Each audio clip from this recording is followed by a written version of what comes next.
Hi friends, SSLC THSLC മൂല്യനിർണ്ണയം പൂർത്തിയായി. ഫലം മെയ് 10. SSLC THSLC പരീക്ഷകളുടെ മൂല്യനിർണ്ണയം ശനിയാഴ്ച, അതായത് ഇന്നലെയോടെ പൂർത്തിയായി. Higher secondary, vocational higher secondary പരീക്ഷകളുടെ മൂല്യനിർണ്ണയം അടുത്ത ആഴ്ചയോടുകൂടി മാത്രമേ പൂർത്തിയാവുകയുള്ളൂ.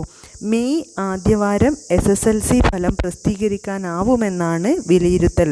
മെയ് 10 എന്ന് പറയുന്നെങ്കിൽ മെയ് ഫസ്റ്റ് വീക്ക്, മിക്കവാറും മെയ് 5 ഏകദേശം അതിനോടനുബന്ധിച്ച ഡേറ്റിന് തന്നെ റിസൾട്ട് വരുമെന്നാണ് ഇപ്പോൾ അറിയുന്നത്. SSLC മൂല്യനിർണ്ണയത്തിന് 70 ക്യാമ്പുകളിലായി 14,000-ഓളം അധ്യാപകരാണ് പങ്കെടുത്തത്. ഹയർ സെക്കൻഡറി 77 ക്യാമ്പുകളിലായി 25,000-ഓളം അധ്യാപകർ പങ്കെടുത്തു. ഹയർ സെക്കൻഡറി 25ഓളം ക്യാമ്പുകൾ ഡബിൾ വാലുവേഷൻ ക്യാമ്പുകളാണ്. ഫിസിക്സ്, കെമിസ്ട്രി, മാത്സ് വരുന്നത്.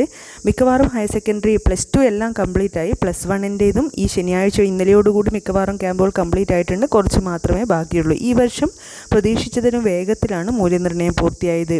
1ഉം 2ഉം വർഷ ഹയർ സെക്കൻഡറി ക്ലാസ്സുകളിലെ 8.5 ലക്ഷത്തോളം കുട്ടികളുടെ 52 ലക്ഷത്തിൽ പരം ഉത്തരക്കടലാസുകളാണ് മൂല്യനിർണ്ണയം നടത്തിയത്. മെയ് 10 ഫലം പ്രസിദ്ധീകരിക്കാനാവുമെന്നാണ് പ്രതീക്ഷ. അതായത് മിക്കവാറും മെയ് 5 കൂടിയിട്ട് തന്നെ SSLCയുടെ ഫലവും മെയ് 10 കൂടിയിട്ട് +2 ഫലവും വരുമെന്ന് പ്രതീക്ഷിക്കുന്നു. ഇത് ഗവൺമെൻറ് ഒഫീഷ്യലി തന്ന ഡേറ്റ് അല്ല, മാതൃഭൂമി ന്യൂസ് പേപ്പറിൽ നിന്ന് റിപ്പോർട്ട് ചെയ്യുന്നു. SSLC മൂല്യനിർണ്ണയം പൂർത്തിയായി. ഫലം മെയ് 10 എന്ന്. മെയ് 10 ആവില്ല എന്ന് തന്നെയാണ് നമ്മുടെ പ്രതീക്ഷ. അതിന് മുന്നേ വന്നേക്കാം.